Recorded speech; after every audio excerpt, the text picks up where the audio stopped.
Boa tarde a todos que nos assistem pelo Instagram, Colégio Potencial Oficial, no podcast do Colégio Potencial.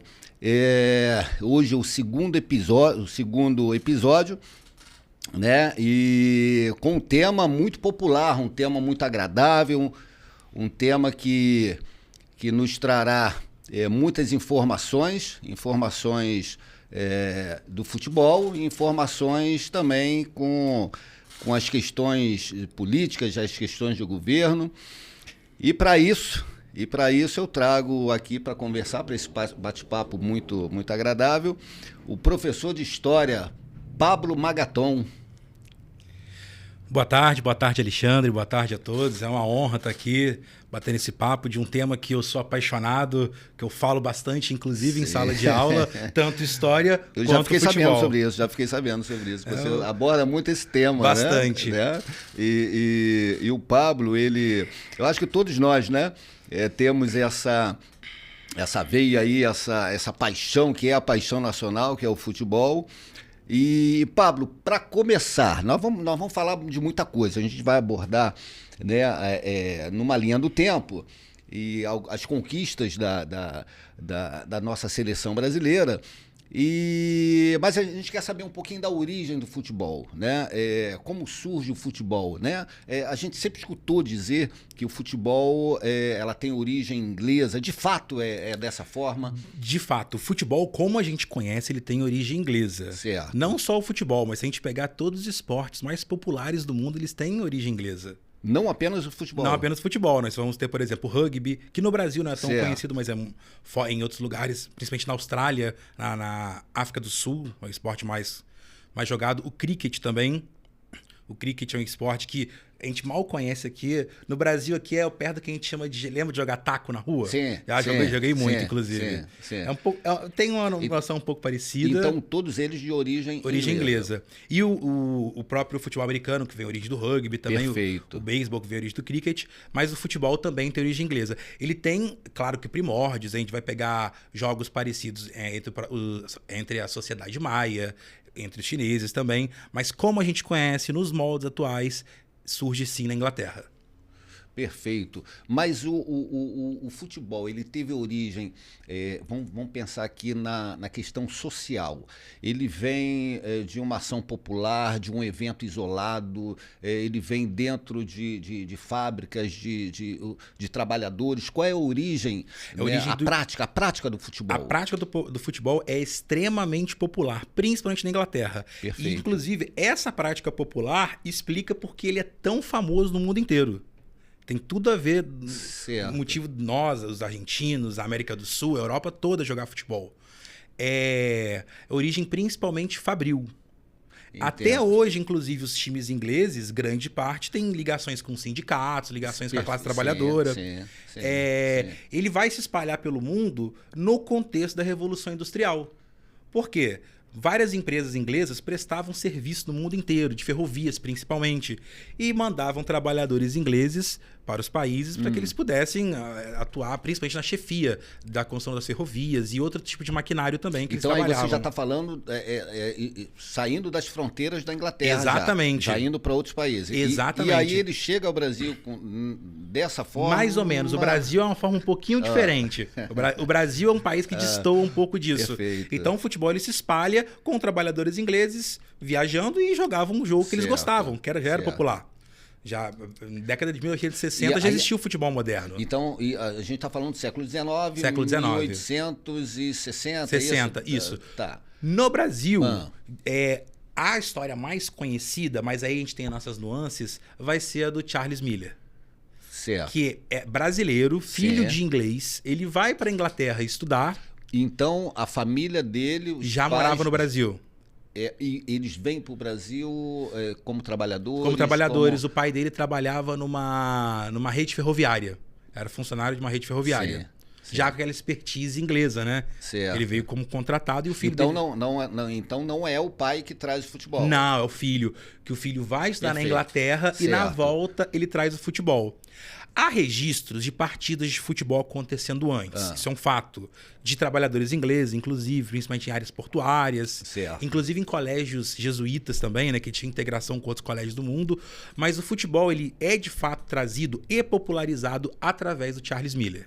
Principalmente. Então ele retorna à Inglaterra e ele volta... Volta com duas bolas na mala. Isso que eu ia te perguntar. O futebol... E cadê a pelota? Ele trazia a pelota...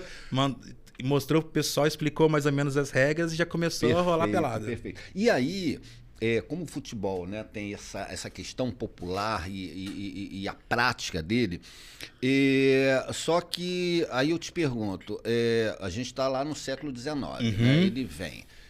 Então, ali a gente fala de futebol praticado na rua. Mas ainda era um futebol bem elitizado. Lembrando, ele era um filho, ele era uma pessoa que foi estudar na Inglaterra e voltou e conviveu com os seus. E a popularização do futebol? A popularização... no Brasil. Ela virá principalmente ali já no século XX. Certo. Já no século XX. Lembrando, por exemplo, assim como eu, você também é flamenguista. Sim. E qual é o nome do Flamengo? Clube de Regatas do Flamengo. Sim. Então, um clube que não é fundado como um clube de futebol, assim como o Vasco. No clube de regatas. São regatas, perfeito. Então, assim, o futebol, ele é no começo do século XX, sim, que ele se torna popular. Ele vai saindo dos setores mais elitizados. Inclusive, ele sofreu crítica. O futebol sofreu crítica. Tanto da elite intelectual, quanto de grupos, vamos dizer assim, mais voltados aos sindicatos. Falaram que era uma forma de alienação. Um papo que a gente escuta até hoje, né? Isso. Mas aí, então, a gente tem ele elitizado. Então, a gente fala também de raça, de cor. Claro. Inicialmente, os negros eram proibidos de jogar futebol. Eram proibidos. E a prática, então, era restrita aos brancos. Exatamente. Quem vai mudar essa história? Eu tenho que falar bem do Vasco, né? Esse que é o problema, né? Você como flamenguista... mas vou ter que... Não, mas vamos então, parabenizá-lo. Exatamente. É histórico, É histórico, né? assim, e a participação do Vasco é importantíssima. Que o Vasco ele se impõe nesse quesito. E com a entrada dos negros no futebol, aí que o futebol se populariza ainda mais. Mas o Vasco... então, a gente já pensa nos clubes com a prática do futebol.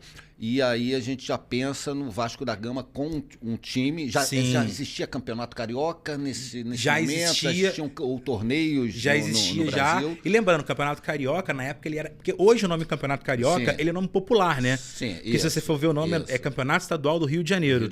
Mas na época, ele era de fato campeonato carioca. Lembrando que carioca é quem nasce na cidade do Rio. Perfeito. Quem nasce no estado é Fluminense. Na época era Distrito Federal, que era a capital do Brasil. Perfeito. E a gente percebe que o futebol ele está ligado à cultura, ligado à sociedade de cada época, ligado à política, né? E aí, Pablo, a gente vem agora, né? A gente já sabe da origem, como chega ao Brasil, das mudanças sociais, o que se tem de mudança, né, com a prática do esporte. E a seleção brasileira, vamos lá, se a gente colocar ali nas Copas do Mundo, 1930, a primeira correta? Que o Brasil participa. Lembrando, o Brasil é a única seleção que participou de todas as Copas do Mundo. Então a gente tem 30 na América do Sul. No Uruguai. Que algumas seleções europeias não vieram, inclusive, tá? Se recusaram, porque a gente vai falar disso daqui a pouco em relação à logística do futebol. Se eu não me engano, foram 5 seleções europeias que se recusaram. Que vieram. Acho que, se eu não me engano, 3 ou 4 se recusaram. Não me lembro do número exato. Mas o Uruguai já era a seleção mais forte na época, porque já existiam uns torneios olímpicos no futebol, né? Que eram amadores, ainda não eram profissionais. Sim. A Copa do Tanto é que ela é chamada Celeste Olímpica. Exatamente. Então o primeiro torneio é no Uruguai. Inclusive é feito o Estádio Centenário, inclusive, que é homenagem ao centenário do país Uruguai. Perfeito. Curiosidade, o Uruguai ele se torna independente do Brasil, inclusive. Perfeito. E várias seleções não vêm porque a logística da época não permitia, né? Nós temos aqui muitas pessoas acompanhando a gente pelo Instagram. E aí o Barcelos Sérgio ele falou, mas tem que falar do Vasco e fale bem. Puseram aqui, Vasco, melhor professor, Pablo Magaton. Sabe muito de história, show. Obrigado. Muito legal, muito legal. E aí a campeã foi o Uruguai. Foi o próprio Uruguai, ganhou em casa. Né? Legal, a gente na América do Sul. E a próxima Copa, então a gente atravessa o Atlântico e vai para a Europa. Vai para a Itália, segunda Copa. Itália, segunda Copa, que a campeã é a Itália. A própria Itália. A própria Itália. Então os anfitriões exatamente estavam E em 38 também, foi na França, mas a Itália também foi campeã. A Itália foi a primeira bicampeã. Foi a primeira bicampeã. Mundo. A partir daí a gente tem aquele o período de guerra, da Segunda Guerra. Então a guerra de 42 e 46 elas são suspensas. Então a década de 40 a gente não tem guerra, não tem Copa do Mundo, né? Então a gente volta a 1950, a realização, né, onde muitos brasileiros lá presentes choraram muito, né? O famoso Maracanazo. Maracanazo. E nessa... Vamos lá, 1950. Cenário do Brasil. O governo, na época... Era do Dutra. Eurico Gaspar Dutra. Perfeito. A gente tem ali... então, o Juscelino é posterior, né? Juscelino é 56. Tá. E qual é o cenário que a gente tinha naquele momento ali? A relação de futebol com a questão política, a questão de governo, de Estado. Primeiro cenário do Brasil é o seguinte, o Brasil tinha um cenário bem otimista, o Brasil tinha saído de 15 anos de ditadura Vargas, tinha aprovado uma Constituição de caráter bem liberal, dando muita liberdade para a população, aumentando a participação política também, muitos partidos políticos surgiram nessa época. Então o Brasil já tinha um clima de otimismo, já tinha começado um processo de industrialização no Brasil, que tinha se iniciado com Vargas, inclusive. Inclusive sobre a ditadura Vargas, você vê como é que a política se envolve. O Palmeiras, né, que hoje é o segundo principal time do Brasil, né? Sim. O primeiro a gente sabe qual que é. O Palmeiras naquela época chamava Palestra Itália. Mas como o Brasil estava em guerra contra a Itália, inclusive lutou na Itália na Segunda Guerra Mundial, em batalhas importantíssimas com a Força Expedicionária Brasileira, o Palestra Itália, que era um clube formado por italianos, foi obrigado a trocar de nome. Aí assumiu o nome Palmeiras. Você falando na Itália, o Fábio, ele fala aqui sobre a relação da Copa da Itália com o fascismo. Né? Sim, jogadores de 38 principalmente foram muito coagidos a ganhar aquela Copa. Muito mesmo, muito pressionados para a vitória naquela Copa. Então, aí a gente vem em 50 e a gente tem uma final, Brasil e Uruguai. O Brasil, se eu não me engano, ele sai na frente, ele marca... Sim, né, e o Brasil jogava pelo empate naquele jogo. Quem era o goleiro daquela época? Aí esqueci o nome. Tinha o goleiro... Ajuda a gente aqui. Quem era o goleiro? Goleiro da Copa de 50. Da Copa de 50. Gilmar? Não, era Gilmar não. Ele era o goleiro do Vasco. já vai sair aqui pra gente aqui a resposta. E aí a gente sofre a virada do Uruguai, né? E até hoje os uruguaios, nós tivemos agora um Brasil-Uruguai. Barbosa, obrigado. Barbosa, isso, obrigado, Barbosa. Fábio. Obrigado, Rafael. O Rafael e o Fábio puseram aqui o Barbosa, exatamente. Goleiro do Vasco da Gama. Né, era um goleiraço, inclusive. Era um goleiraço. E ele sofreu muito depois, né? Ele foi considerado grande culpado para aquela derrota. Aquela derrota, exatamente. E aí, enfim, aí a gente, né, tem a primeira derrota. E Nelson Rodrigues, ele intitula como o Complexo de Vira-Lata. Complexo de Vira-Lata, né? Porque a gente, né, sofre uma derrota e a gente tem tudo o que não é nosso tem mais valor. É mais ou menos por aí. Exatamente. Um cenário que vamos dizer que vai mudar um pouco na Copa de 58, né? Sim. Vai ser mudar bastante. Então, o Brasil em 50 sofre a derrota, ela foi muito dolorosa para o Brasil. Sim. Muito dolorosa, porque foi uma Copa... O esporte já era muito popular no Brasil, o futebol já era muito popular. Maracanã recém-inaugurado. Isso, exatamente. Outros estádios também recém-inaugurados. Na época, era o maior estádio do mundo. Isso. Então, assim, tinha uma imponência, tinha uma expectativa. A seleção brasileira era muito competitiva, tinha inclusive o Zizinho. Perfeito. Que era o ídolo de Pelé, inclusive, né? Isso, exatamente. Zizinho, que era um cracaço, jogou no Flamengo, jogou no Bangu. Exatamente. E então tinha uma expectativa muito grande pela seleção e tinha motivo de ter expectativa. Certo. Então vamos lá. Já que a gente falou de um evento, né, que nos entristeceu muito, toda a nação naquele momento, vamos pular então, vamos para 8 anos depois. Felicidade. 58. Né? E aí a gente vai para a Suécia, né? Copa da Suécia.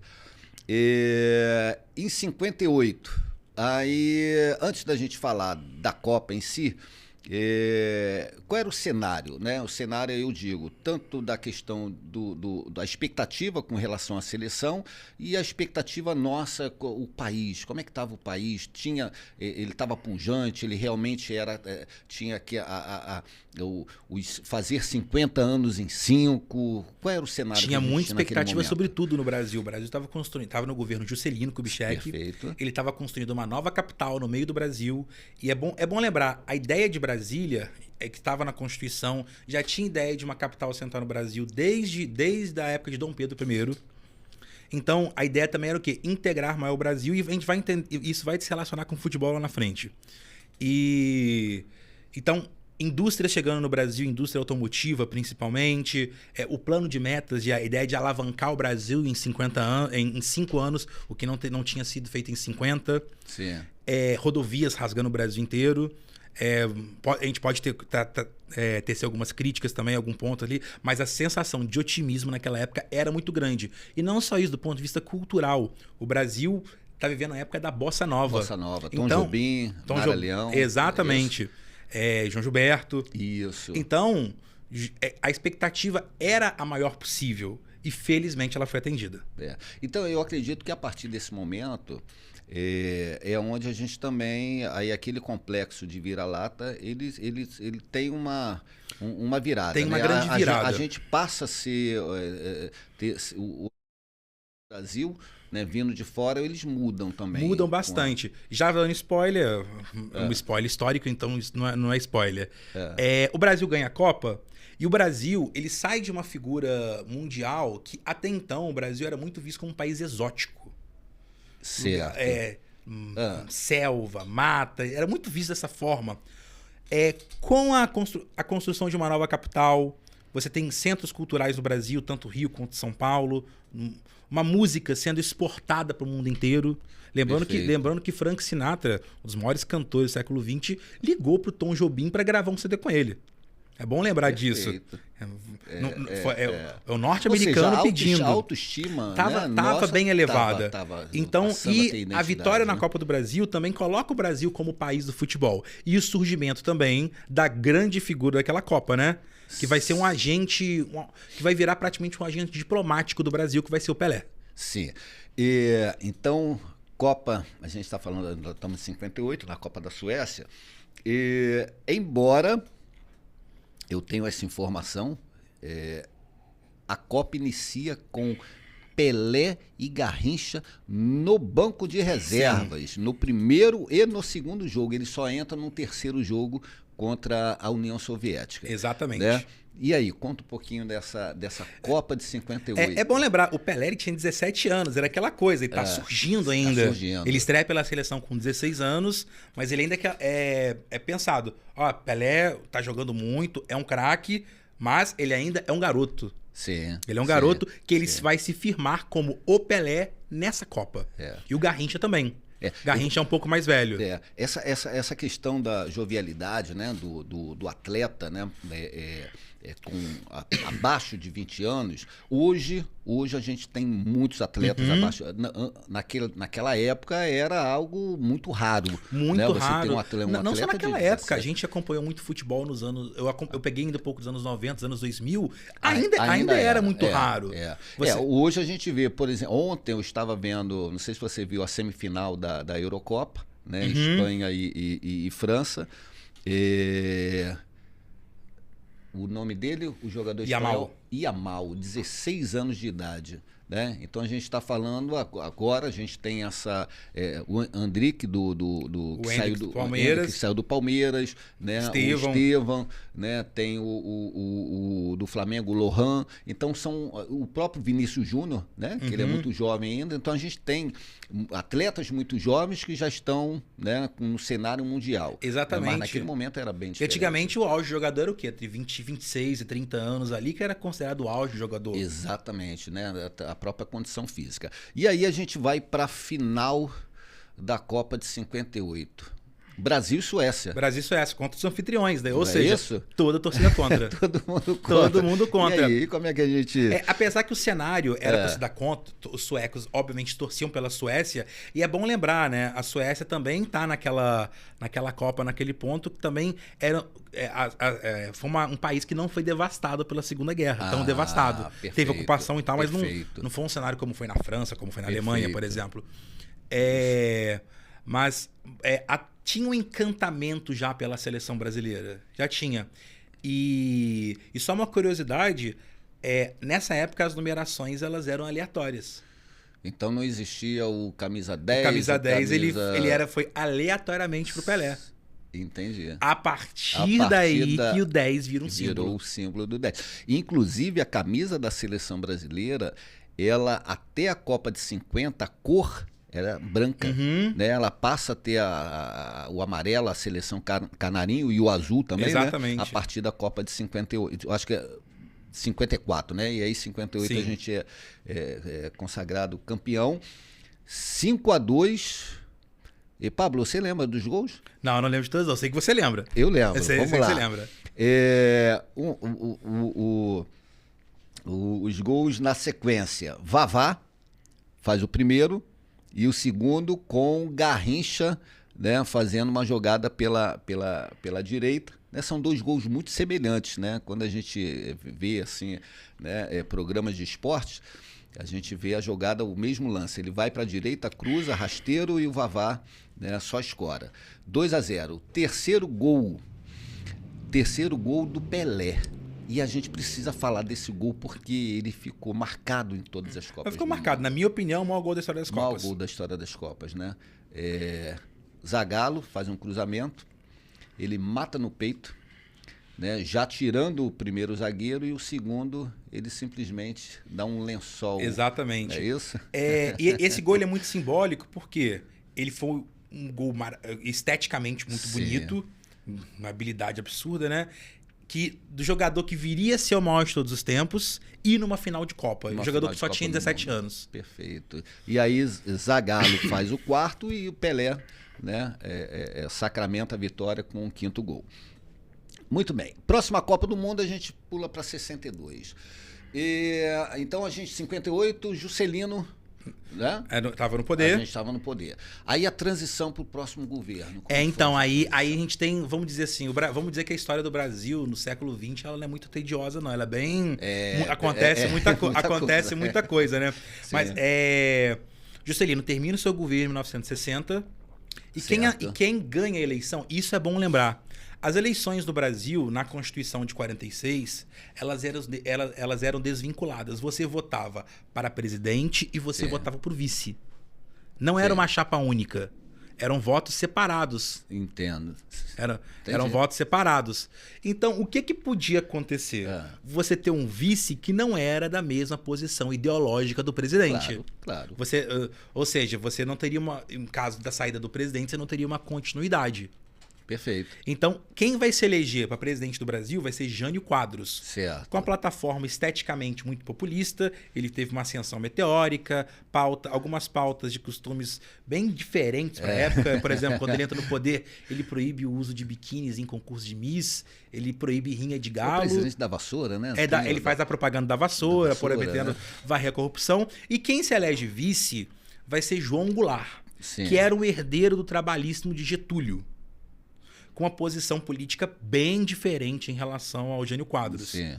Mas mesmo assim, eles vão ter que conviver na política brasileira, né? Certo. E o governo de Jânio Quadros dura poucos meses, porque ele, tendo problemas no Congresso, ele dá uma cartada, né? Sim. Ele manda um bilhete, e o bilhete do Jânio Quadros é interessante, que ele dava suas ordens sempre escrevendo bilhetinhos. Isso era comum dele. Uma coisa meio estética dele. E ele manda um bilhete para o Congresso renunciando. E o Congresso aceita. E aí a gente entra em qual cenário? Aí a gente passa um cenário bem complicado. Parlamentar, né? Exatamente, mas o período parlamentarista ele é feito para sanar uma crise. Porque quando o Jânio Quadros ele renuncia à presidência, o João Goulart, conhecido como Jango, estava na China, em uma missão de relações exteriores. Lembrando que a gente estava no período de Guerra Fria e a China tem um regime socialista. Isso. O Jango, ele tinha uma proximidade? Ele era um cara que inclinado à esquerda, ele tinha uma proximidade, vamos dizer assim, defendia uma ligação com qualquer país do mundo, independente da sua posição, mas em um cenário de Guerra Fria, você não tinha como manter essa independência. Né? Era um cenário de você não ter relação entre os lados. Você não tinha como manter essa dependência. Então, ficava uma coisa muito dúbia.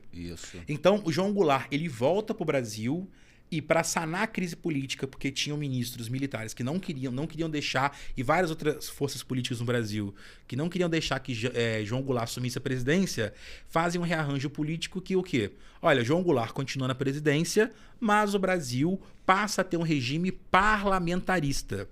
E é bom lembrar, no parlamentarismo, o presidente ele é uma figura mais simbólica. E geralmente cuida das relações internacionais, então a gente mais cerimonial. Ali o primeiro-ministro. Exatamente. E o primeiro-ministro, inicialmente, a maior parte do governo, vai ser o Tancredo Neves. Que viria a ser eleito presidente em 85. Isso. A Beth diz aqui, muito bacana relembrar sobre a camisa 10 e sobre a camisa antiga da seleção azul e branca. Né? Poucos sabem dessa camisa, né? Bacana. Os comentários beijo aqui pra são... e aí, a gente vai então para essa Copa campeã, né? Que a gente é campeão em 58, ostentando o título. E com o Pelé como o grande jogador da época, né? O Pelé já era aquele jogador que era conhecido já no mundo inteiro. Exatamente. Que nessa época, como não tinha um calendário de hoje, era comum os times excursionarem pelo mundo, inclusive recebendo dinheiro para isso. Então o Santos já tinha um grande conhecimento pelo mundo já. Sem falar que nessa época já tinha se iniciado, o rádio já era bem popular. Certo. E a televisão já começava ali os seus passos de popularização também. E aí o Pelé, como grande nome da Copa de 62... Né, a gente depositava nele e naquela seleção toda a esperança de ser, a gente também ser bicampeão, como era o Uruguai e a Itália. Porém, no segundo jogo, contra a Tchecoslováquia, o Pelé sofre uma contusão e ele fica fora da Copa do Mundo. Exatamente. Inclusive, na época, esse jogo foi 0-0, esse segundo jogo, e a visão era de que será que iremos conquistar? Será que vamos conseguir? Porque logo no jogo em que ele está ausente, né, tem esse placar não favorável. De fato é dessa forma? A expectativa Sim, a expectativa era muito em cima do Pelé. Em cima dele. Assim, todo mundo sabia que a seleção era muito competente, grandes nomes. Mas só uma curiosidade, antes você falou da Tchecoslováquia, só falar pro pessoal mais novo que é um país que não existe mais, tá? Tchecoslováquia é o que hoje era um país que englobava o que hoje é Croácia, Eslovênia, Bósnia, Kosovo, Sérvia e Montenegro. Ali na região dos Balcãs. Então, assim como a União Soviética, o que hoje é a Rússia, mais 14 países. Essa separação da Tchecoslováquia, ela é da década de 80. 80 para 90. 80 para 90. 80 para 90. Tá. Então, ela vem depois da queda do muro. Da queda do muro. Exatamente. Né? E depois da perestroika, das questões da União Soviética também. Exatamente, né? Isso. E foi muito sangrento, né? Porque mesmo quando o socialismo acabou na Tchecoslováquia, existiram guerras étnicas, né? Sim. Inclusive com genocídio, tudo isso, né? Sim. Então é bom falar que tem... Você imagina hoje se juntasse todos os países e formasse uma seleção.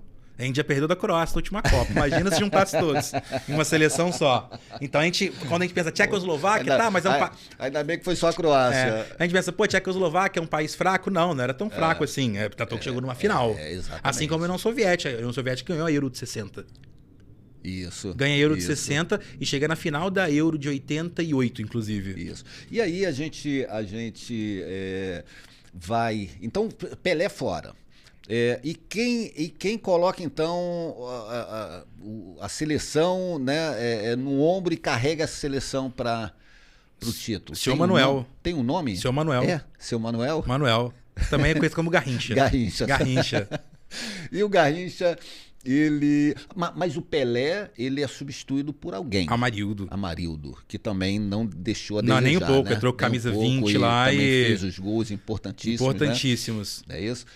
E a gente chega antes de chegar na final, Naquela época tinham menos seleções, então a gente ia direto para a quarta de final, a fase classificatória, depois a quarta de final, não existia a oitava, depois a semifinal.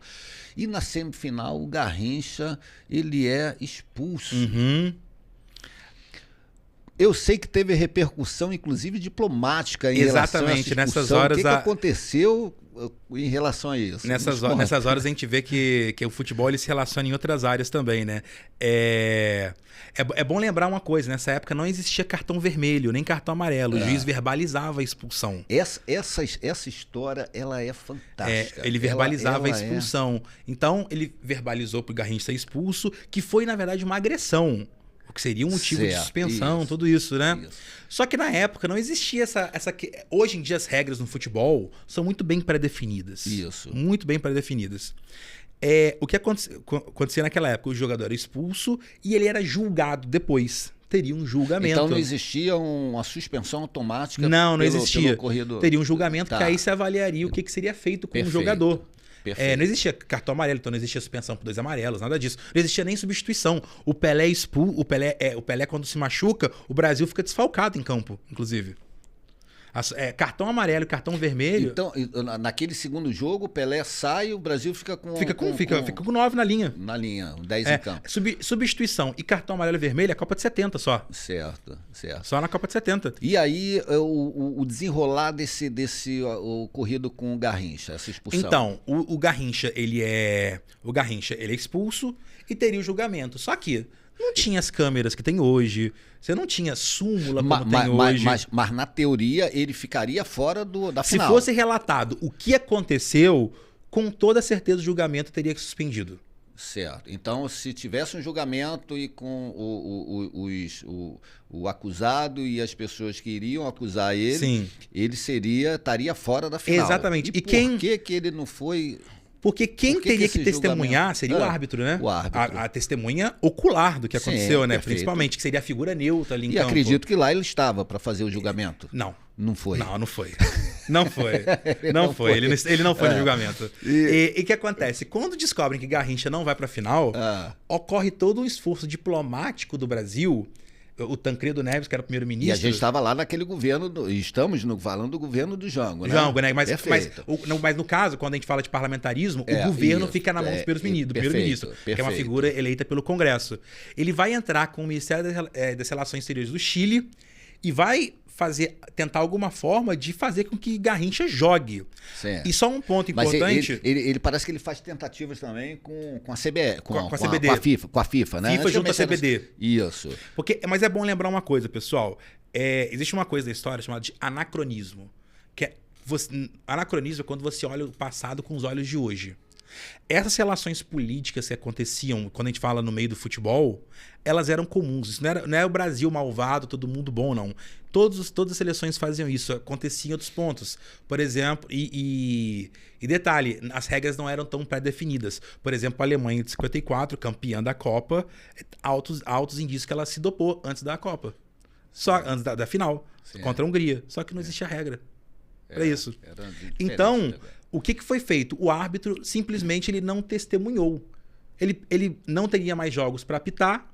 Ele pegou o avião. Ele era uruguaio. Então, essa interferência do Tancredo como primeiro-ministro, né? Que ele envia cartas à FIFA e depois ele intervém diretamente com o governo chileno. Inclusive, o presidente do Chile, naquele momento, ele vem ao Brasil a uma reunião.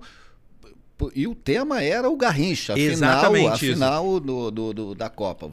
Vai jogar, não vai? E aí, a partir daí, a gente pensa que vai ter um julgamento em que ele vai ser acusado e ele não vai. O julgamento acontece, na verdade. Só que a testemunha que deveria ter ido, que é o árbitro, não foi.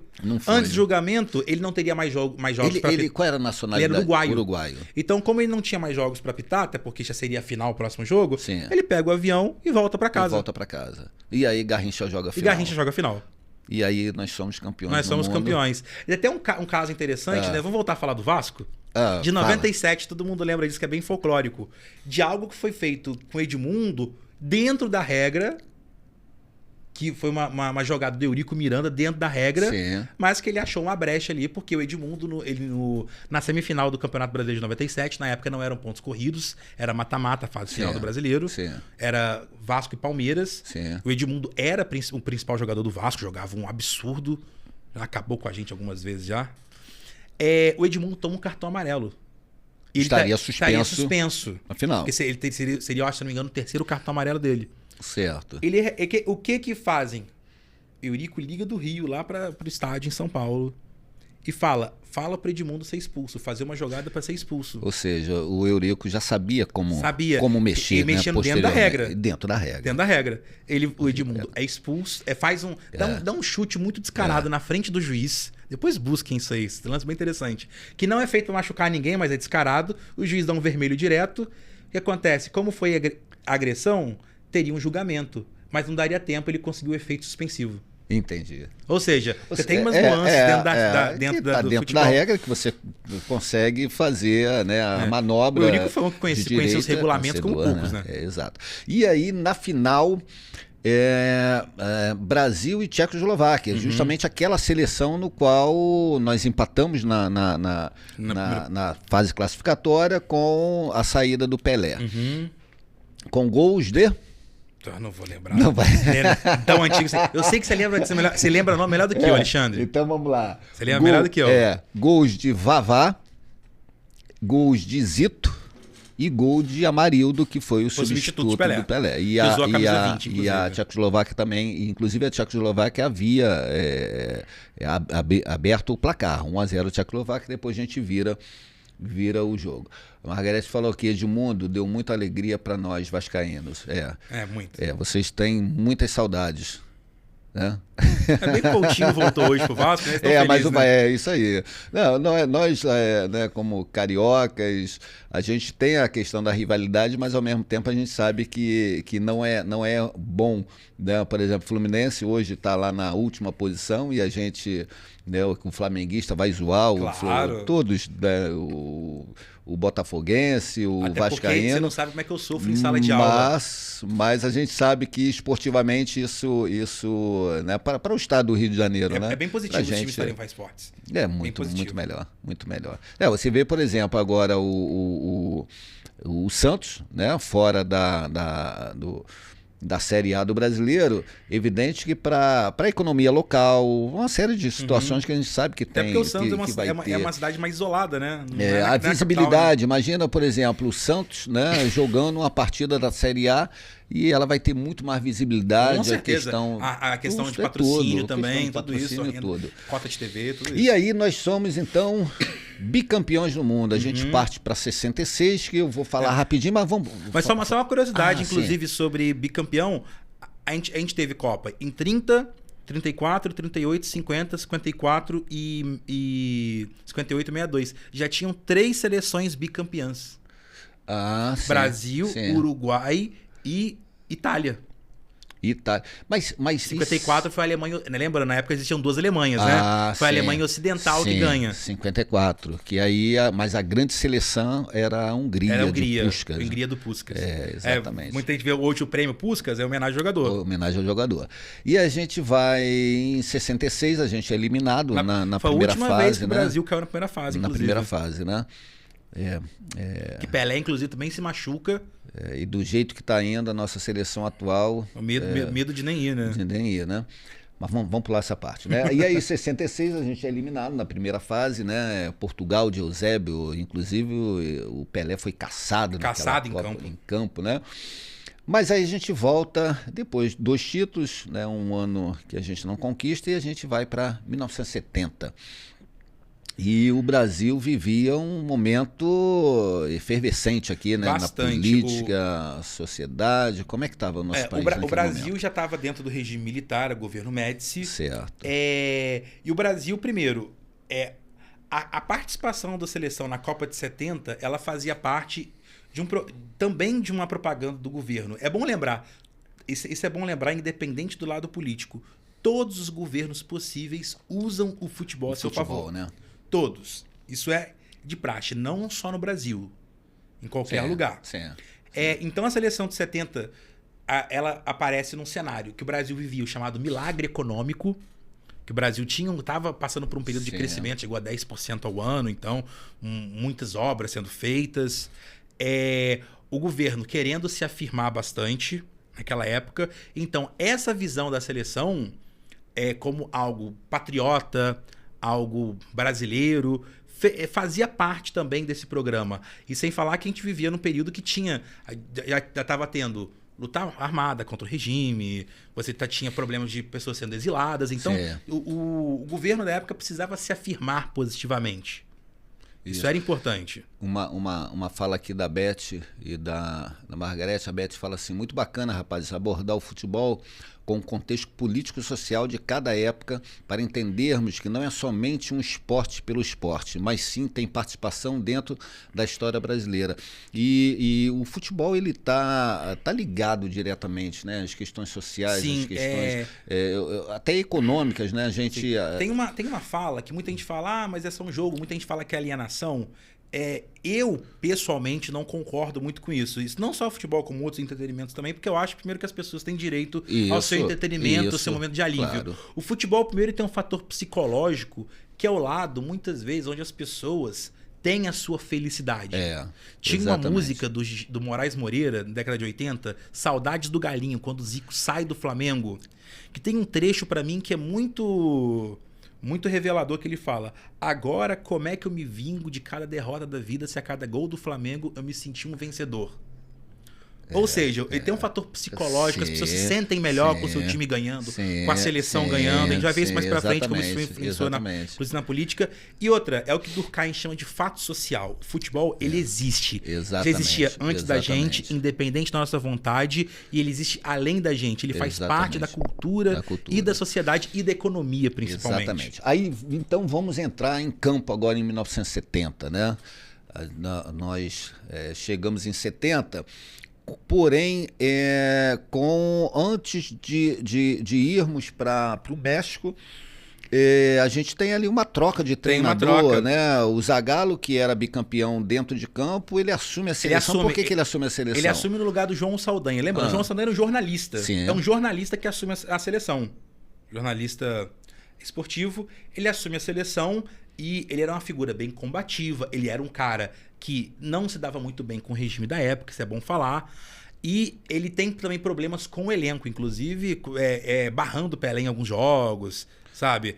Chegou a alegar até um certo problema de visão. Então foi um misto de coisas, vamos dizer, questões políticas, questões polêmicas e de grupo também, que acabam fazer com que João Saldanha saia da seleção. Mas teve intervenção de governo? Na época era o Médici, né? Médici, que era um Eurico Garrastazu Médici, né? Emílio Garrastazu Médici. Perfeito. Ele era uma figura que era bem próxima do futebol. Sim. Ele era um presidente, inclusive, que ele ia ao Maracanã com um radinho de pilha ali no ouvido. Tem um programa muito conhecido, o Roda Viva, e o João Saldanha, ele vai ao Roda Viva e numa das respostas, né, a uma pergunta feita a ele diz que... e aí faz a pergunta sobre a intervenção do Médici, e ele fala o seguinte: você convoque o seu ministério que eu convoco a minha seleção. Exatamente, porque o Médici, ele deu uma sugestão pública, assim, até um pouco despretensiosa. Ele fala que basicamente indicando, convoca o Dadá Maravilha, jogador do Atlético Mineiro. Então o pivô, foi o Dadá Maravilha. O que tinha aquela jogada, falava que ele parava no ar. Ele parava no ar, o beija-flor. Três coisas param no ar. Helicóptero, beija-flor e Dadá. Exatamente. E tinha outra frase maravilhosa que não existe gol feio, feio não fazer gol. Ele não era bom de bola, mas fazer a rede balançar era com ele mesmo. E o João Saldanha responde: olha, o presidente escala os seus ministros e eu, basicamente, escalo meus jogadores. Então isso também gerou uma rusga ali. Isso. Por várias outras que o João Saldanha teve, e acaba caindo. E no lugar trazem uma figura que era bicampeã, coloca um Zagallo, que acaba se consolidando ali como uma das maiores figuras da história do futebol. E agora, de fato, dentro de campo, né? E a gente tem talvez a seleção que seja na história das Copas do Mundo, e talvez não, ela é eleita A melhor seleção de todas as Copas do Mundo, a seleção do Brasil de 70. Você tinha 5 camisas 10 dentro de campo. Você tinha o Gerson, que era camisa 10 do São Paulo. Você tinha o Rivelino, camisa 10 do Corinthians. Você tinha... Não era do Fluminense? Estava no Corinthians? Eu acho que estava no Corinthians ainda. Ele teve uma passagem muito significativa nos dois, né? Ele tinha o Tostão, camisa 10 do Cruzeiro. Você tinha o Jairzinho, camisa 10 do Botafogo. E o camisa 10, camisas 10, que era o Pelé, camisa 10 do Santos. O Pelé. O Jairzinho, ele fez gol em todas as partidas dessa Copa do Mundo. Né? Chamado de Furacão. E de fato, a exibição da seleção dessa Copa, ela correspondeu à expectativa. Acho que ela até superou. Superou, né? Superou. Você tinha jogadores, tinha Carlos Alberto, você tinha o Brito, você tinha esqueci o nome do goleiro de seleção. Esqueci o nome dele. Tinha um Clodoaldo também, jogava no meio campo, que era jogador... Goleiro da seleção... De 70, gente. Goleiro da seleção de 70, Félix. O Leão era... Lembramos aqui. Quem estava no banco era o Leão, inclusive. Estava no banco. Goleiro reserva. Exatamente, goleiro reserva. E naquela Copa do Mundo, houveram lances, né, protagonizados pelo Pelé, que são marcantes dentro do... Foi a primeira vez que o jogador tentou um gol de meio campo. Isso. Chamado gol que o Pelé não fez, mas ninguém tinha... O Pelé não fez. Muita gente me pergunta, fala assim, mas Pelé foi o melhor mesmo, os alunos me perguntam e tal. Gente, muita coisa que a gente conhece do futebol vem do Pelé. Existia uma posição que hoje em dia não existe mais, que o futebol mudou bastante, chamada de líbero. Sim. Até o Beckenbauer foi o mais famoso. Foi uma posição criada para marcar o Pelé. Então, assim, você tinha... E detalhe... Ou seja, taticamente teve que haver uma mudança. Exatamente. A seleção de 70, ela também é muito simbólica porque ela inaugura uma outra fase do futebol. Um futebol mais tático, mais coletivo. Isso. Diferentemente do futebol muito posicional que existia ali nos anos 50, nos anos 60. Isso. E até a questão física também houve uma mudança ali, né? Uma mudança muito grande. E outra coisa, é o período que o dinheiro entra no futebol. E até a própria... o preparador físico, a importância dele, né? A gente vê em vídeos antigos a preparação fora do campo também para a prática ali. E aí o Pelé tenta depois ele tenta contra o Uruguai que ele dá um corta-luz. Você sabia que esse gol que ele não fez, que aí você vai, todos vão saber e vão responder aqui, tem uma empresa, uma montadora de carro, que ela pegou aquele lance e a bola ela sai pela linha de fundo. E eles fizeram uma montagem onde a bola entra no gol. Então, qual é o nome do... É a Volkswagen, né? Que sempre lançava o Gol Copa, né? O Gol, exatamente. Sempre tinha a versão Gol Copa. Exatamente. Era normal a Volkswagen lançar. E aí ele não faz... E tem um outro gol também, que ficou um outro não gol, que na verdade não é que ele perdeu, é que teve um goleiro... Gordon Banks, né? Foi a maior defesa de todos os tempos. A maior defesa de todos os tempos, né? Um cruzamento... Ele de cabeça por trás do zagueiro, ele cabeceia, ele tinha certeza. Inclusive, posteriormente, eu acho que em 2019, no falecimento do Gordon Banks, que eles foram muito amigos, né, a partir desse evento. E ele relata justamente isso, que ele tinha certeza que aquela bola iria entrar e que ele foi na posição certa, a cabeçada com a força correta, no lugar certo, e daqui a pouco do nada aparece o goleiro e tira aquela bola ali na linha, né? A Inglaterra que posteriormente veio a sofrer muito com goleiro, né? Isso. Hoje em dia já mudou bastante, tá com o Pickford é um bom goleiro. Mas assim, em outros tempos sofreu bastante, o Ronaldinho lembra bem disso. Mas assim, já vamos chegar lá. Mas assim, aquela defesa foi absurda.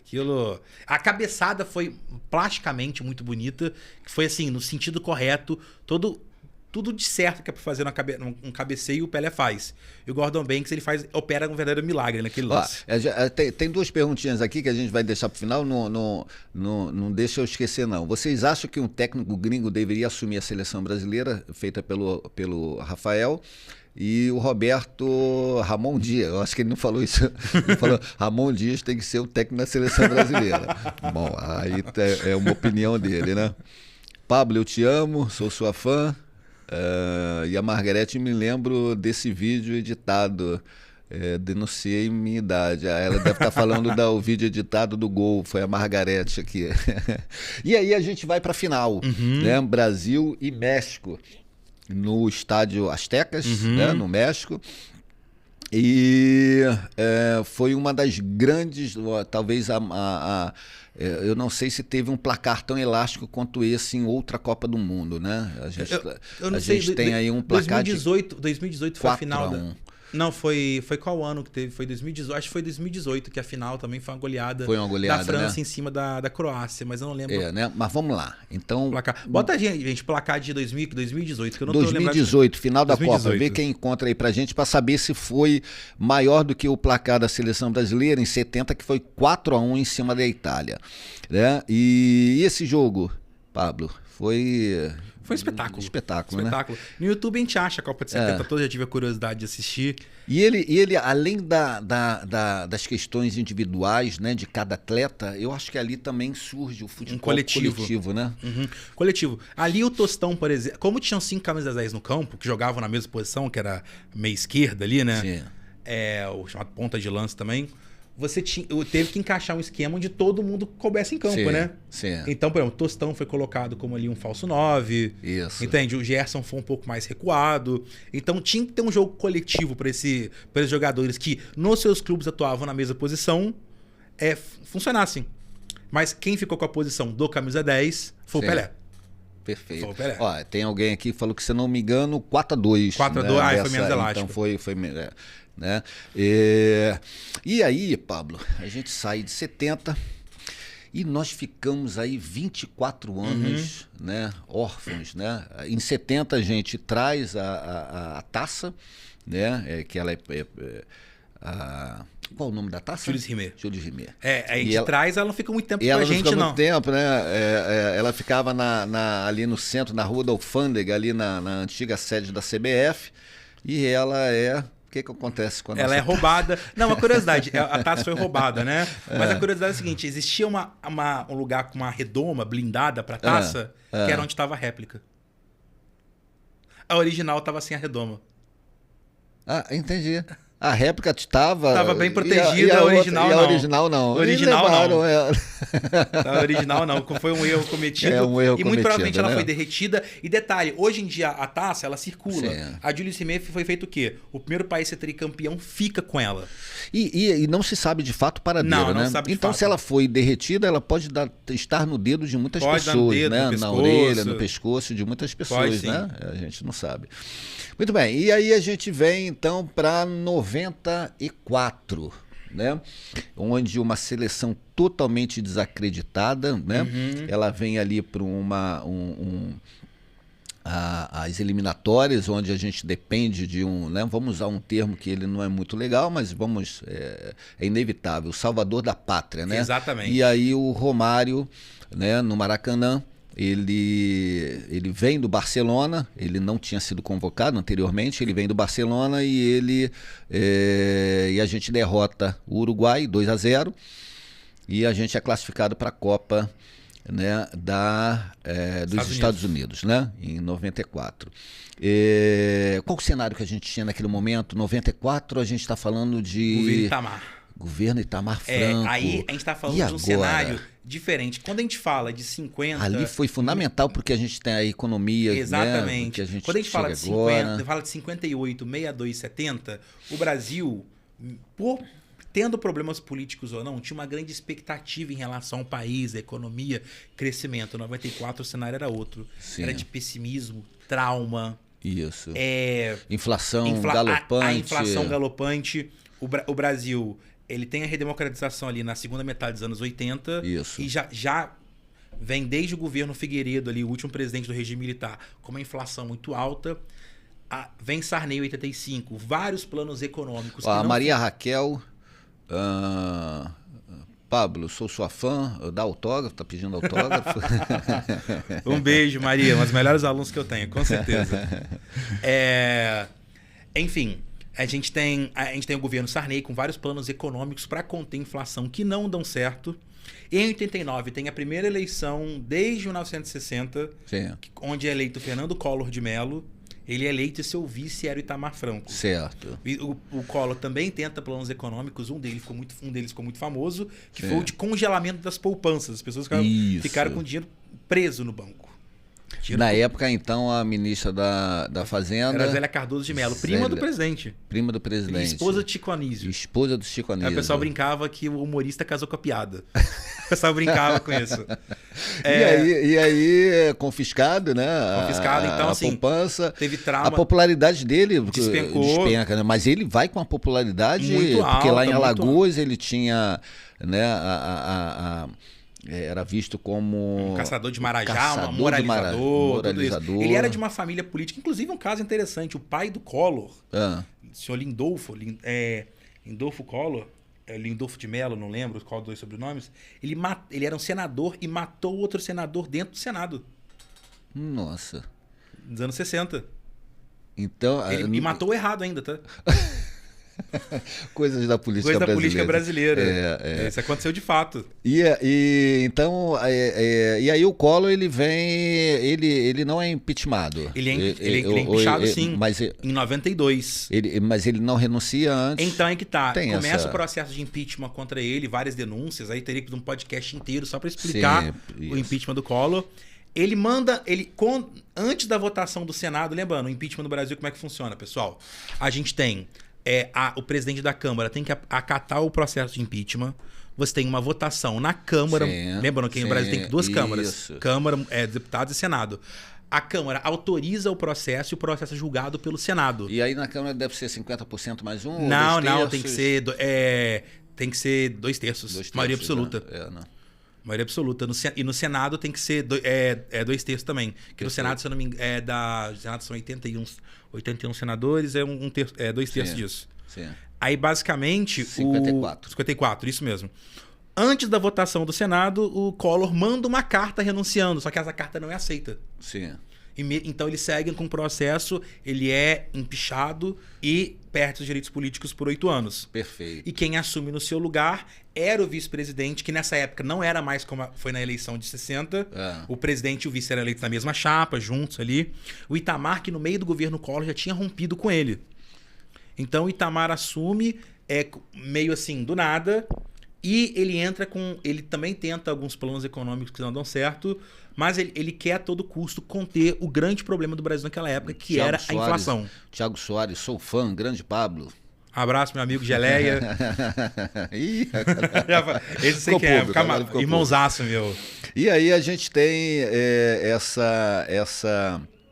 esse cenário político, né, do país e a economia. A gente entra, aí o plano ali naquele momento, então a gente fala do Collor. Ele sai do governo, o Itamar entra com uma equipe, ele reformula toda a equipe econômica. Reformula. Primeiro ele traz uma figura poderosa para o Ministério da Fazenda, né? Que era o Ministério que cuida da Economia, que vai ser o Fernando Henrique de Mello, que não era economista. Fernando Henrique Cardoso. Fernando Henrique Cardoso, que não era economista, é um sociólogo. Ele era senador da República na época, ele estava no Ministério das Relações Exteriores, ele troca de ministério, vai ao Ministério da Fazenda. E ele monta uma equipe de economistas, Gustavo Franco, Edmar Baixa, o Pércio Arida, buscando um plano para conter a inflação. Mas quando a gente fala de inflação nessa época, é bom lembrar... eu não lembro disso, que eu tinha só 1 ano de idade, né? Nessa época, eu sou de 93. Mas era do nível de manhã ser um preço, de tarde ser outro. O preço aumentar no mesmo dia. Certo. Ficava aquele cara remarcando o preço no mercado o dia inteiro. Então era algo que impactava diretamente na vida das pessoas. Sim, era algo desesperador. Sim. Inflação de 1000% ao ano. Sim. Só que o Brasil já tinha um trauma de vários planos econômicos que vinham que não davam resultado na inflação. Davam resultado momentâneo, que a gente chama de voo de galinha, né? Sim. E começa um plano que é feito de forma diferente, muito mais às claras, e que as pessoas precisam acreditar nele, que é o Plano Real. Sim. Que vai instituir o real como moeda. O Brasil teve várias moedas nesse período. Então, a ideia era o quê? Criar uma moeda relativa chamada URV, Unidade Real de Valor, que faria transferência para o real, que seria igualado ao dólar. Né? Indexador, isso mesmo. Perfeito. Igualado ao dólar. Você basicamente pegava o cruzado real na época, cruzeiro real, convertia para o URV, era alterada todo dia, várias questões econômicas que eu não vou entrar em detalhe, mas que as pessoas tinham que acreditar que aquilo ia dar certo. A economia tinha que acreditar. Aí que a seleção brasileira entra nesse cenário. Sim. Porque o Brasil vai para a Copa desacreditado. Sim. E quando o Brasil ganha a Copa, o plano ele acaba sendo o otimismo nacional a nível psicológico, ele influencia diretamente nesse plano econômico. Isso é falado, inclusive, pelos membros da equipe econômica. Sim. Os membros assumem isso. Sim. Só uma fala aqui, ó, Beth. O Colégio Potencial está de parabéns pelo podcast, rapazes. Sou fã de vocês. Margarete, me sinto honrada em fazer parte dessa equipe de gigantes, né? O pessoal lá do Colégio Potencial mandando aqui as mensagens. E aí, dentro de campo, né? A gente tem a seleção com o protagonismo do Romário, né? Junto com o Bebeto. Com o Bebeto, exatamente. E a gente passa, de certa forma, tranquilo, né? Pela primeira fase, né? Daquela Copa do Mundo. E a gente vai para a final, né? Mas para chegar na final, a gente tem aí uma semifinal com a Holanda.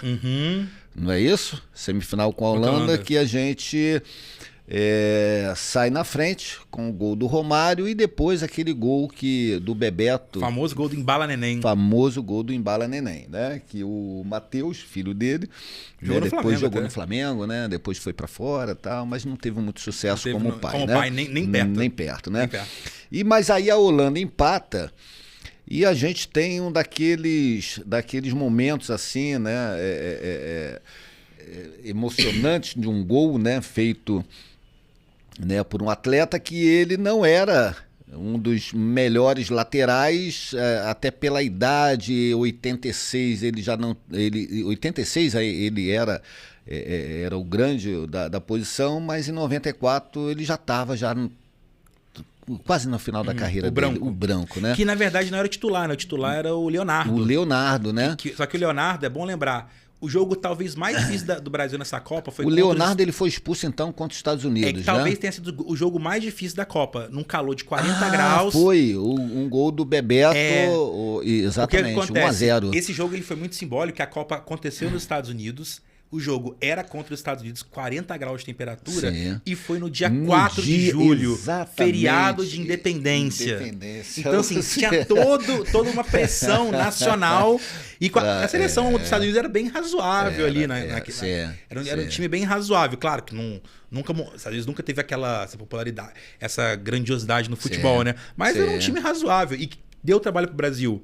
E o Leonardo, num ato ali meio nervoso, no calor do jogo, ele dá uma cotovelada e é expulso. E ele não era, né? Ele nunca foi violento, nunca foi violento, né? Indisciplinado. E em função disso ele sai e quem entra no lugar dele é o Branco, que era lateral reserva. Que era reserva, que de fato ele já estava num momento da carreira dele né? Tinha aquele episódio conhecido contra a Argentina, da água batizada em 90, que foi com o Branco.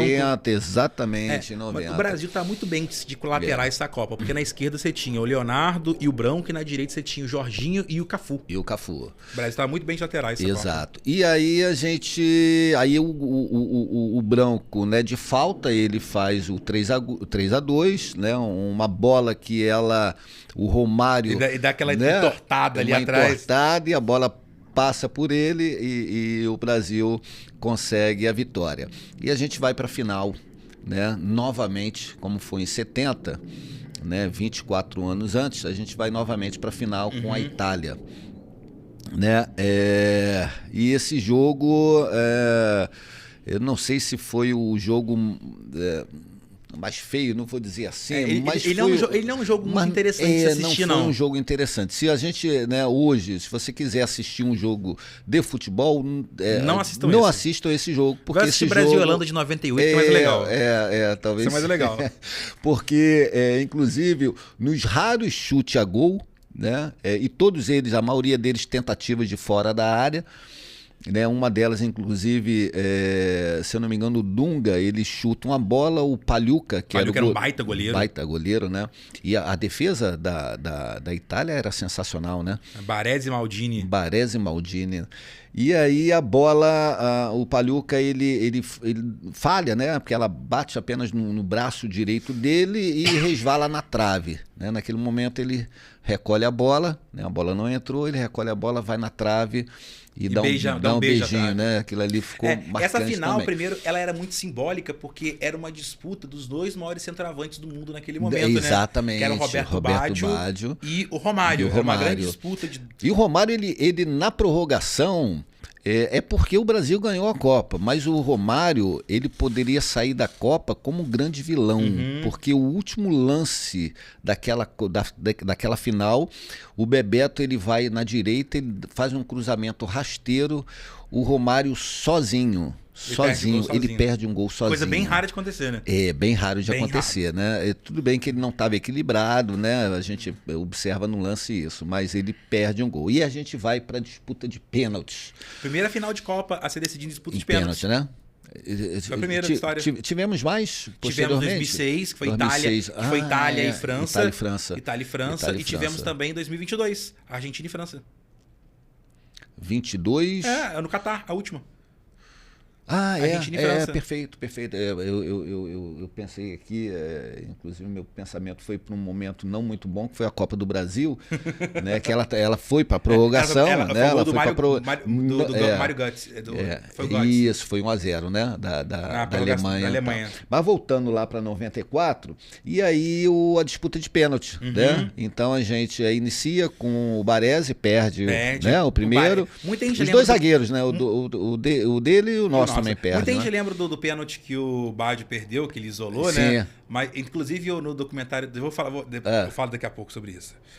Quando a gente fala do pênalti do Baggio. Mas do Baresi foi muito longe. Sim. Foi muito longe.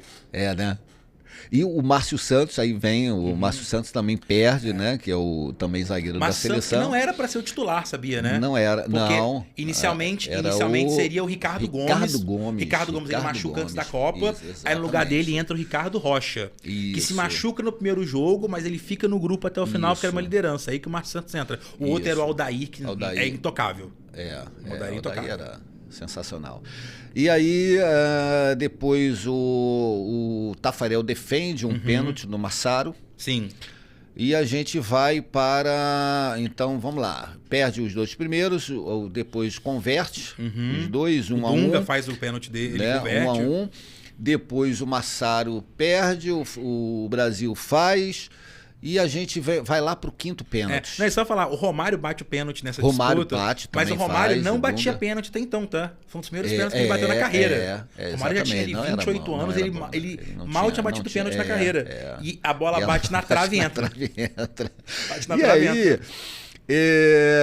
Nós vamos pro quinto pênalti, né? E se a Itália perdesse, o Brasil seria campeão. O que acontece, Pablo, naquela cobrança de pênalti? O Baggio, na hora que ele bateu... Teve um documentário do Romário no HBO, que é muito bom, que eu vi. O Baggio, ele dá entrevista falando desse jogo, né? E o Baggio é muito fã do Ayrton Senna, né? Que o Brasil também vivia uma tragédia nacional com a morte do Ayrton Senna. Também era um cenário de tristeza naquele momento. Sim. Então, uma vitória da seleção era uma redenção nacional. Isso. O Senna tinha falecido meses antes. Exatamente. Então, inclusive a seleção entra, faz uma homenagem, né? Uma faixa. O Baggio diz que o pênalti foi isolado e o Baggio diz, na entrevista, ele aponta pro capacete réplica do Senna e fala, foi ele. O Senna era incrível, né? Mas vamos lá, um dia a gente vai fazer. Vamos voltar aqui pra gente falar de Senna. Só de Fórmula 1, a gente consegue, sim. E aí nós somos, né? O Baggio perde, a gente não precisa fazer a cobrança e nós somos tetracampeões, o primeiro país tetracampeão, né? Do mundo. E a gente vem agora para 2002, né? Vamos pular alguns... Primeira Copa que eu me lembro bem. Então a gente está pulando vamos pular uma que não foi muito boa, né? Que foi a Copa da França, né? De 98. Né? Aquela convulsão do Ronaldo, né? Que a França ganha em casa. E aí a gente vem para 2002, talvez assim como 70, 70 foi a maior de todas, mas 2002 também a gente tinha mas 2002 baita de um a seleção time, né? também chega desacreditada. Né? O Brasil tem 2 técnicos antes do Filipão. Sim. Tem o Luxemburgo, e tem o Leão. E tem o Leão antes do Filipão entrar. Mas falando de individualidade, de peças ali dentro, porque a gente está falando de 97, 98, os bolas de ouro, né? A gente está falando de Ronaldo Fenômeno e Rivaldo. Rivaldo, né? que é eleito em 99. Em 99, então 98 e 99. E se não me engano, o Roberto Carlos, eu não sei se foi 99, 2000, que ele fica em segundo lugar. Em segundo lugar. Então a gente tinha os grandes, né, do futebol. E um futuro bola de ouro também, né? 2, né? Que tinha Kaká no elenco. Sim, tinha o Ronaldinho Gaúcho. Perfeito, o Kaká e o Ronaldinho Gaúcho. Ou seja, a gente tinha uma baita de uma seleção ali, né? Ela só não estava, né, muito bem preparada, né? Mas é de fato uma seleção no papel excepcional. E aí, como foi essa Copa do Mundo? A gente passa fácil, primeira fase, tranquilo? O Brasil na primeira fase tem bem tranquilo. Ele pega, se não me engano, pega a Turquia no primeiro jogo. Isso. E o mais interessante, primeiro foi a primeira Copa na Ásia. Que envolveram 2 países, né? E a primeira Copa que envolveram 2 países foi Coreia e Japão. Coreia e Japão. Que lembrando que não tem ligação por terra entre os dois, tá? Isso. É bom lembrar. E aí, 2002, a gente está aqui no Brasil com o governo... Fernando Henrique Cardoso. Né? 2002 a gente já está aí, e posteriormente o governo do Lula, 2003 ele assume, né? O Lula assume. E 2002, como é que a gente estava no nosso cenário, estava basicamente com economia? Porque a gente vem de 94, quando a gente fala de 94, a gente fala do Plano Real, né? Então tinha-se grande esperança de que a gente, depois de tantos planos que não deram certo, né, desastrosos, a gente vem num cenário mais estabilizado. Sim. E de fato teve essa estabilização, e até hoje. O Real vem para... O Real está aí até hoje, né? Isso. Então 2002... a gente já tinha estabilidade do plano de uma moeda. Mas não, de moeda sim, mas não quer dizer que não tivesse problemas econômicos. É bom lembrar. O Fernando Henrique, ele inicia o Plano Real, ele sai antes. Sim. E em função do Plano Real, ele consegue se eleger presidente na eleição de 94, ele se reelege em 98. Inclusive, ele aprova em 97 a emenda da reeleição, que não existia reeleição no Brasil. Sim. É aprovado durante o primeiro governo dele, aprovou a reeleição. Só que... no final da década de 90, o Fernando Henrique já passa por alguns problemas. Você tem a desindexação do dólar com o real, que até então o dólar valia R$1. Você desindexa. Lucy Magaton? Minha mãe. Um beijo. Orgulho de você, filho. Todos nós então, temos acontece, orgulho do Pablo. Basicamente, o Fernando Henrique... Parabéns pelo filho, Luz. Obrigado, Alexandre. Basicamente, o Fernando Henrique ele tira o real comparado ao dólar. Isso gera um pouco de inflação, nada perto do que tinha antes. Sim. Mas tira poder de compra. Tem a crise dos tigres asiáticos, tem a crise da Rússia no final dos anos 90. Sim. Isso impacta o cenário global. Então, o Fernando Henrique chega em 2002 já desgastado politicamente. Sim. E ele já não poderia se reeleger, né? Então a gente tem um cenário vamos ter uma eleição muito diferente esse ano, que a gente vai ter basicamente 4 candidatos totalmente, vamos dizer assim, menos experimentados na política. O Lula já tinha tentado várias vezes, ele ganha essa eleição em 2002. Isso. Você tem o garotinho aqui do estado do Rio, né? Sim. O Ciro Gomes, que até hoje está aí na política, e o José Serra, que era o candidato do Fernando Henrique, que vai ao segundo turno, mas não consegue aquela capilaridade para vencer o Lula nessa eleição. E, politicamente falando, um episódio muito interessante sobre a Copa e o Fernando Henrique, que é muito famoso. O Brasil ganha a Copa de 2002, com 2-0 contra a Alemanha na final, 2 gols do Ronaldo. A seleção volta pro Brasil e, como sempre, vai para o Palácio Nacional para ganhar a medalha em homenagem, né? Tinha um jogador da seleção brasileira. Volta no carro de bombeiro, em várias cidades, né? Tinha um jogador da seleção chamado Vampeta. O Vampeta, né? Que tava com todo mundo com camisa de seleção e ele com camisa do Corinthians, jogava jogador do Corinthians, era um baita volante. Ele assumiu depois que estava muito bêbado, inclusive, tinha se alcoolizado. Deveria estar. E o Fernando Henrique tem aquela rampa famosa, o Palácio do Planalto, o Fernando Henrique dá a medalha pra ele e ele desce a rampa dando cambalhotas. Cambalhota. Só que ele como ele estava, né, um pouco alterado, e você fazer isso num plano inclinado, fisicamente não ele quase cai pro lado. Quase que ele vai. Cai, mas essa cena ficou meio que a marca da comemoração do Brasil. Exatamente. Então a gente ali, né, a gente se torna pentacampeões. Pentacampeão. Eu esqueci de trazer, eu tenho a camisa desse ano, uma camisa azul, manga longa da seleção, 4 estrelas ainda. E essa final ela consagra, né, o Ronaldo fenômeno, né? Anteriormente, inclusive, ele havia recebido críticas em relação ao peso dele, né? E também as condições, aquele a lesão. Ele tem uma lesão seríssima no jogo contra a Lazio, se eu não me engano, né? Jogando contra a Lazio, que o joelho dele desmonta basicamente. Exatamente. Ele fica quase 2 anos sem jogar. Quase 2 anos sem jogar. E ele volta e aquela equipe era fantástica, né? Mas ele teve umas críticas e aí ele faz um penteado, um corte de cabelo exótico, né? Eu lembro que eu tava na escola nessa época.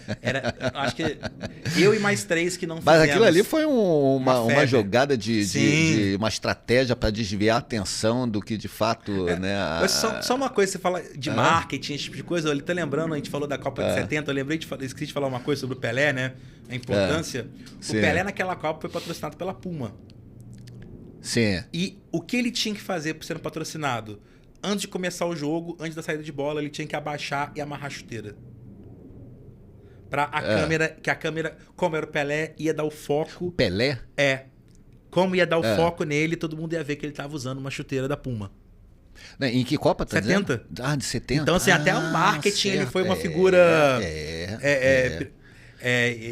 vamos dizer assim, pioneira. Até nisso. Sim. E o Ronaldo é aquele corte, eu lembro na época, que metade da rapaziada usava. E eu não passei por isso, não. Pablo, olha, a gente ficaria aqui por horas, né? Conversando, papo delicioso, né? Eu espero que todos tenham aí curtido muito, né? A gente deu essa passada aí por futebol, por política, por economia, por cultura, né? Muita informação, muita coisa boa. Obrigado pela participação de todos pelo Instagram. Nós vamos certamente deixar isso também no nosso Instagram, e para quem puder, né, que perdeu alguma coisa, depois é só ir lá e assistir novamente. Obrigado a todos. Obrigado, Pablo. Eu que agradeço, Alexandre. Como é que foi essa experiência? Para mim foi maravilhosa. Agradeço muita oportunidade, não só aqui, como atuar como professor lá no Potencial, que é uma coisa que me dá alegria todos os dias. Isso. Vamos só, teve uma perguntinha, né? Alguém perguntou se a gente achava o que a gente achava sobre um técnico estrangeiro na seleção. É possível? Eu acho que não tem nada contra, né? Eu também não tenho nada contra, não. Né?